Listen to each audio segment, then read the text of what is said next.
প্রিয় অষ্টম শ্রেণীর পরীক্ষার্থী বন্ধুরা, তোমাদের জন্য এই ভিডিওটিতে আমি আলোচনা করতে চলেছি অষ্টম শ্রেণীর তৃতীয় পর্যায়ক্রমিক মূল্যায়নপত্র 2024 সালের ফাইনাল পরীক্ষার প্রশ্নপত্র। অষ্টম শ্রেণীর ইতিহাস বিষয়ের প্রশ্নপত্র অবশ্যই দেখে নিতে হবে। সম্পূর্ণ সিসি পদ্ধতি অনুসরণ করে প্রশ্নপত্রটি তৈরি হয়েছে। পূর্ণমান 70, সময় 2 ঘন্টা 30 মিনিট। প্রথমে আমরা দেখে নেব, দেখো প্রশ্নপত্রটি তোমরা দেখে নাও। দ্বিতীয় পেজ, দেখো প্রশ্নপত্রের প্রথম পেজ, প্রশ্নপত্রের দ্বিতীয় পেজ। এইবার প্রশ্নপত্রটি আমি দেখো বলতে থাকবো, উত্তর সহ প্রশ্নপত্রটি বলে দিচ্ছি, তোমরা দেখে নেবে। যে উত্তরগুলো বলে দিচ্ছি ভালো করে মনে রাখবে, অথবা এগুলো লিখে রাখবে। আর যেগুলোর উত্তর আমি বলবো না সেগুলো কিন্তু তোমরা বইয়ের থেকে ভালো করে দেখে পড়ে নিও। প্রথম প্রশ্ন এখানে দেখে নেওয়া যায়।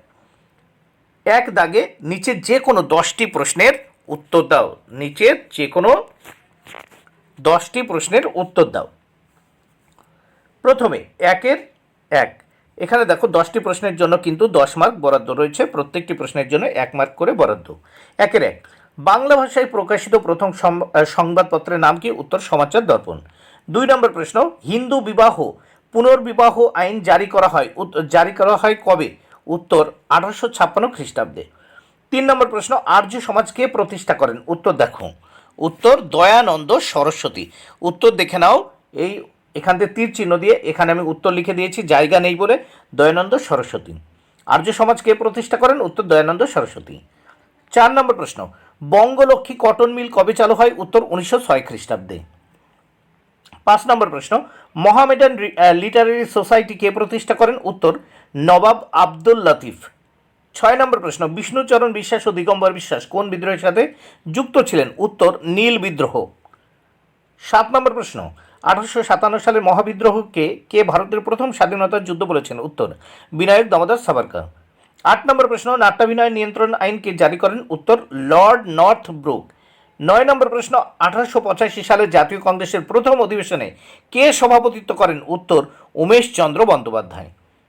10 নম্বর প্রশ্ন, প্রতাপাদিত্য উৎসব কে চালু করেন? উত্তর এটা সরলা দেবী চৌধুরানী। দেখো প্রতাপাদিত্য উৎসব কে চালু করেন? আমি দেখো এটা বা সাইডে লিখে দিয়েছি, ভালো করে তোমরা দেখে নিও। দেখো এটাই উত্তর, প্রতাপাদিত্য উৎসব কে চালু করেন? উত্তর সরলা দেবী চৌধুরানী। 11 নম্বর প্রশ্ন, ভারত মাতা চিত্রটি অঙ্কন করেন? উত্তর অবনীন্দ্রনাথ ঠাকুর। 12 নম্বর প্রশ্ন, গো ব্যাক সাইমন ধ্বনিটি কোন আন্দোলনের সাথে জড়িত? উত্তর সাইমন কমিশন বিরোধী আন্দোলন।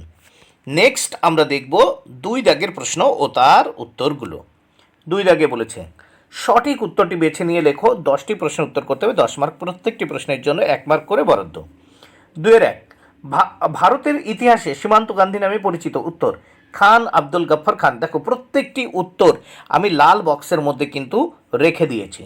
2 নম্বর প্রশ্ন, চিপকো আন্দোলনের সাথে জড়িত এর মধ্যে কোন ব্যক্তি? উত্তর সুন্দরলাল বহুগুণা। 3 নম্বর প্রশ্ন, কোন অধিবেশনে মুসলিম লীগ কর্তৃক গৃহীত মুসলমানদের জন্য একটি পৃথক স্বশাসিত রাষ্ট্র পাকিস্তান প্রস্তাব তোলা হয়? উত্তর লাহোর অধিবেশন। 4 নম্বর প্রশ্ন, 1976 সালে কততম সংবিধান সংশোধন অনুযায়ী সমাজতান্ত্রিক ও ধর্মনিরপেক্ষ শব্দ দুটিকে সংবিধানের প্রস্তাবনায় জায়গা দেওয়া হয়? উত্তর 42তম। 5 নম্বর প্রশ্ন, সারে জাহা ছে আচ্ছা হিন্দুস্থা হামারা এই জনপ্রিয় কবিতাটির রচয়িতা? উত্তর মোহাম্মদ ইকবাল। 6 নম্বর প্রশ্ন আমরা দেখে নেব। 6 নম্বর প্রশ্ন দেখে নেওয়া যাক। বিপ্লব দীর্ঘজীবী হোক উক্তিটি? উত্তর ভগৎ সিংয়ের। 7 নম্বর প্রশ্ন, মুসলিম লীগের উৎপত্তি কোথায়? উত্তর ঢাকা। 8 নম্বর প্রশ্ন, 1972 সালের আন্দোলনের সাথে জড়িত ছিলেন তমলুক শহর থেকে? উত্তর মাতঙ্গিনী হাজরা।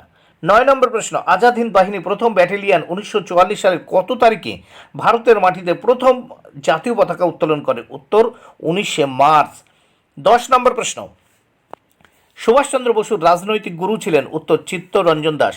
সুভাষচন্দ্র বসুর রাজনৈতিক গুরু কে ছিলেন? উত্তর চিত্তরঞ্জন দাস। নেক্সট পেজ আমরা দেখব।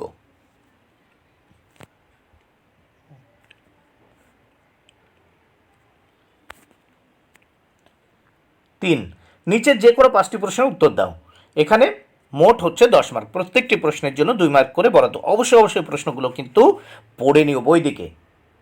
3-এর 1, ভারতীয় অর্থনীতিতে দ্বিতীয় বিশ্বযুদ্ধের প্রভাব আলোচনা করো। 2 নম্বর প্রশ্ন, বিবাদী বিবাদী অভিযান বলতে কি বোঝো?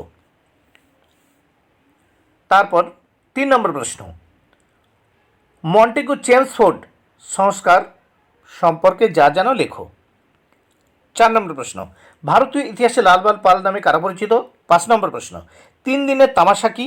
6 নম্বর প্রশ্ন, সাইলেন্ট ভ্যালি আন্দোলন সম্পর্কে যা জানা লেখো। 7 নম্বর প্রশ্ন, নব্যবঙ্গ গোষ্ঠী কোন কোন প্রথার বিরোধিতা করেছিল? এখান থেকে এই 7টি প্রশ্নের মধ্যে 5টি প্রশ্নের উত্তর করতে হবে 10 মার্ক। এবার 4 দাগে বাম স্তম্ভের সঙ্গে ডান স্তম্ভ মেলাতে হবে। এখানে দেখো 5 মার্ক প্রত্যেকটি এই যে মেলানোর জন্য, প্রত্যেকটি স্তম্ভ মেলানোর জন্য রয়েছে 1 মার্ক করে বরাদ্দ। ভাইসরাই উত্তর হবে দেখো লর্ড ক্যানিং। সাঁওতাল বিদ্রোহ উত্তর হবে হুল আন্দোলন, কারণ সাঁওতাল বিদ্রোহ আরেক নাম হুল আন্দোলন।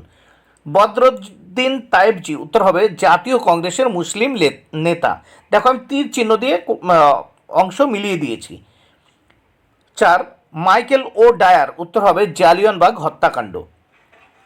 5 ভারত ছাড়ো আন্দোলন উত্তর হবে করেঙ্গে ইয়ে মরেঙ্গে, কারণ ভারত ছাড়ো আন্দোলনে কিন্তু গান্ধীজির ধ্বনি ছিল করেঙ্গে ইয়ে মরেঙ্গে। এবার দেখো 5 দাগে টিকা লেখো, যে কোনো দুটি, এর জন্য রয়েছে 5 মার্ক, প্রত্যেকটি টিকার জন্য 2.5 মার্ক করে বরাদ্দ। 5-এর 1 সাম্প্রদায়িক বাটোয়ারা নীতি, ভালো করে পড়ে নেবে। খিলাফত আন্দোলন এবং 3 সমাজতন্ত্র ও ধর্ম নিরপেক্ষতা। 6 দাগের প্রশ্ন, নিচে যে কোনো 5টি প্রশ্নের উত্তর দাও, এর জন্য 15 মার্ক বরাদ্দ। প্রত্যেকটি প্রশ্নের জন্য 3 মার্ক করে বরাদ্দ রয়েছে। 6-এর 1 স্বদেশী আন্দোলন মুসলমান সম্পর্ককে কিভাবে প্রভাবিত করেছিল? 2 গান্ধীজির সত্যাগ্রহ আদর্শের মূল ভাবনা সম্পর্কে যা যেন লেখো। 3 আইন অমান্য আন্দোলনের কারণগুলি আলোচনা করো। 4 গান্ধী আরোইন চুক্তি সম্পর্কে যা যেন লেখো। 5 চম্পারণ সত্যাগ্রহ বলতে কি বোঝো? 6 সভা সমিতির যুগ কি? 7 বিংশ শতকের প্রথম দিকে বিভিন্ন গুপ্ত সমিতি গড়ে ওঠার কারণ আলোচনা করো। এই 7টি প্রশ্নের মধ্যে 5টি প্রশ্নের উত্তর তোমাদের করতে হবে, এর জন্য রয়েছে 15 মার্ক, প্রত্যেকটি প্রশ্নের জন্য 3 মার্ক করে বরাদ্দ। এবার 7 দাগের প্রশ্নগুলো দেখে নাও, এখানে কি বলেছে দেখে নেওয়া যায়। নিচের যে কোনো 3টি প্রশ্নের উত্তর দাও, এর জন্য রয়েছে 15 মার্ক, প্রত্যেকটি প্রশ্নের জন্য 5 মার্ক করে বরাদ্দ। এখানে দেখো 7-এর 1 আঞ্চলিক স্বায়ত্তশাসনের ক্ষেত্রে পঞ্চায়েতি রাজ ব্যবস্থাপনা ত্রিস্তরী কাঠামো সম্পর্কে যা জানো লেখো। অথবা এই প্রশ্নের উত্তর করবে অনগ্রসর নাগরিকের অধিকার রক্ষায় সংবিধানের ভূমিকা আলোচনা করো। 2 নম্বর প্রশ্ন, সৈয়দ আহমেদ খাঁ কীভাবে মুসলিম সমাজকে আধুনিকীকরণের পথে এগিয়ে নিয়ে গিয়েছিল তা বিশ্লেষণ করো। অথবা এটা লিখবে ভারতের স্বাধীনতা আন্দোলনে সুভাষের ভূমিকা আলোচনা করো। 3 নম্বর প্রশ্ন, বিপ্লবী সন্ত্রাসবাদী কার্যকলাপের পটভূমি কিভাবে তৈরি হয়েছিল? কেন বৈপ্লবিক সন্ত্রাসবাদীদের উদ্যোগী ব্যর্থ হয়েছিল বলে তোমার মনে হয়? অথবা দেখো এই প্রশ্নের উত্তর করতে হবে জাতীয় রাজনীতিতে বসুর উত্থানের প্রেক্ষাপট বিশ্লেষণ করো। নরমপন্থী ও চরমপন্থী গোষ্ঠীর বিভাজনের কারণ আলোচনা করো। বন্ধুরা, ভিডিওটি ভালো লাগলে অবশ্যই লাইক, কমেন্ট ও শেয়ার করো। Thank you very much, keep watching my channel and my video.